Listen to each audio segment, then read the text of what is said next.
अब दोस्तों देखना है ये जो बलिदान की घड़ी है, बलिदान भगवान, इंसान, शैतान सब तो अपनी ज़िंदगी में ही है ना। राम के युग में रावण हुए, कृष्ण युग में कंस हुए, फिर एक ही परिवार में राम रावण रहने लगे, कृष्ण कंस रहने लगे, फिर एक ही इंसान में राम रावण कृष्ण कंस दुर्योधन सारे रहने लगे। फिर ऐसा आया एक ही भाव में राम रावण दोनों रहने लगे। तो भगवान और शैतान बात तो एक साथ कर, बीच में हम इंसान। तो आज जो बलिदान मांगा गया था, क्यों मांगा गया था? क्योंकि किसी को लगा कि हमारे आपके बीच में एक स्पेस, एक खाई तैयार हो रही है। जो कोई रिश्ता, किसी भी रूप का रिश्ता हो, चाहे माँ बेटे का हो, बाप बेटे का हो, पति पत्नी का हो, भाई बहन का हो, वो कभी नहीं चाहते उनके बीच में तीसरा आए।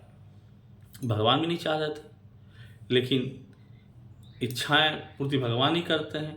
तीसरा भी आता है, लेकिन तीसरे की अहमियत कहाँ तक रखनी है, इसका फैसला आपको और हमको करना पड़ता है कि तीसरे की अहमियत इतनी ना दे कि पहले और दूसरे के बीच में इतनी बड़ी दीवार खड़ी ना हो जाए कि पहला एक दूसरे को देख ही ना पाए, तीसरा इतना बड़ा ना करें कि पहला दूसरे को देख ही ना पाए।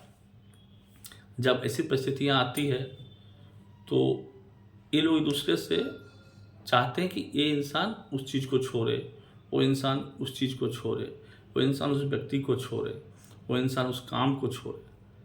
तो यहाँ पे फिर बलिदान आती है। बलिदान किसकी? जो आपका नया प्रिय कोई चीज़ बना है, पहले नहीं था। समय के साथ, परिस्थिति के साथ, शैतान के उस सुहाट के साथ, भगवान का आशीर्वाद के साथ तीसरा चीज़ जिंदगी में आया। अब उसे इतना अहमियत आप ना दें कि पहले और दूसरे को भूल जाएं, तो क्या होगा? कि बलिदान मांगा जाएगा। तो वहाँ तो निष्ठा ठीक थी, बलिदान दी गई, तो बलिदान दी गई तो कबूल भी हुई। लेकिन अगर आप बलिदान नहीं दे पाएंगे तो किसी ना किसी की बलि चलेगी, या तो रिश्ते की, या तो भावना की, या परिवार के किसी सदस्य की। और बलिदान मांगा जाएगा।